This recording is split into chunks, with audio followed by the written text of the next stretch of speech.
مگر شیطان کہ اس نے سجدہ کرنے والوں کے ساتھ ہونے سے انکار کیا۔ فرمایا اے ابلیس، تجھے کیا ہوا کہ تو سجدہ کرنے والوں میں شامل نہ ہوا؟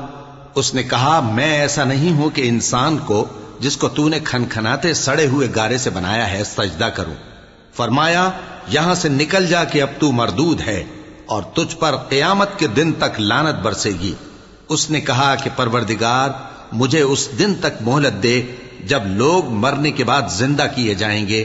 فرمایا اچھا، سو تجھے مہلت دی جاتی ہے وقت مقرر یعنی قیامت کے دن تک۔ اس نے کہا کہ پروردگار جیسا تو نے مجھے بھٹکا دیا ہے میں بھی زمین میں لوگوں کے لیے گناہوں کو آراستہ کر کے دکھاؤں گا اور سب کو بہکاؤں گا۔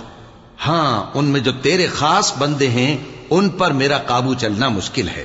فرمایا کہ مجھ تک پہنچنے کا یہی سیدھا رستہ ہے، جو میرے خاص بندے ہیں ان پر تجھے کچھ قدرت نہیں کہ ان کو گناہ میں ڈال سکے۔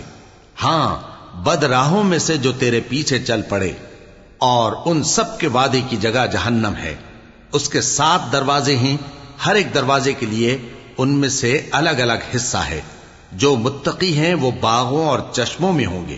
ان سے کہا جائے گا کہ ان میں سلامتی اور امن و اطمینان سے داخل ہو جاؤ، اور ان کے دلوں میں جو کدورت ہوگی ہم اسے نکال دیں گے، گویا بھائی بھائی مسندوں پر ایک دوسرے کے سامنے بیٹھے ہوں۔